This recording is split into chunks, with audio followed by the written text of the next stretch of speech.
We provide you the platform to turn your dreams into reality. Give wings to your aspirations with KR Mangalam University. Uttar Pradesh में अब पुरानी और नई गाड़ियों की खरीद बिक्री का पूरा सिस्टम बदलने जा रहा है। कार बाजार और बाइक सेल जैसे कारोबार में लगे सभी डीलरों पर अब सरकार की सीधी निगरानी होगी। इसके लिए एक नया नियम लागू किया गया है, जिसके तहत हर डीलर को ARTO से अधिकृत प्रमाण पत्र लेना अनिवार्य कर दिया गया है। ये प्रमाण पत्र किसी भी डीलर के लिए अब व्यापार करने की पहली शर्त होगी। इसके बिना कोई भी व्यक्ति या एजेंसी वाहन की खरीद बिक्री नहीं कर सकेगी। सरकार ने ये कदम इसलिए उठाया है ताकि पूरे सेक्टर को पारदर्शी और जवाबदेह बनाया जा सके।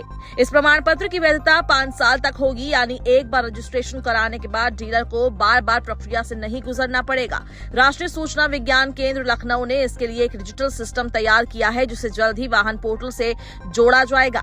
केंद्र सरकार ने भी इस दिशा में बड़ा बदलाव किया है। केंद्रीय सड़क परिवहन एवं राजमार्ग मंत्रालय ने मोटर वाहन नियमों में संशोधन करते हुए 1 जनवरी 2026 से पुराने वाहनों के लिए डीलर ऑथराइजेशन प्रक्रिया को लागू करने का निर्णय लिया है। इसका सीधा असर पूरे देश के वाहन बाजार पर पड़ेगा।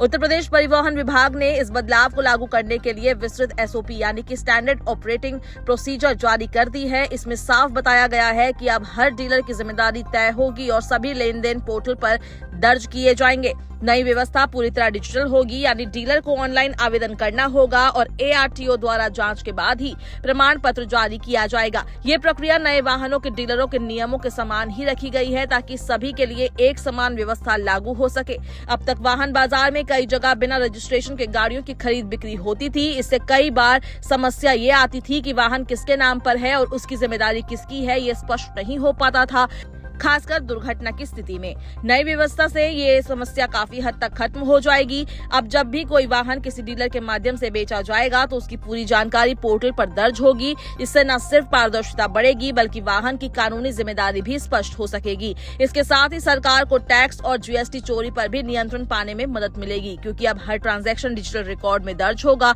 और उसे ट्रैक किया जा सकेगा। अपर परिवहन आयुक्त राजस्व डॉक्टर RK विश्वकर्मा के अनुसार नई प्रणाली से वाहन बिक्री प्रक्रिया पूरी तरह व्यवस्थित हो जाएगी और ग्राहकों को भी सुरक्षित लेन देन का भरोसा मिलेगा।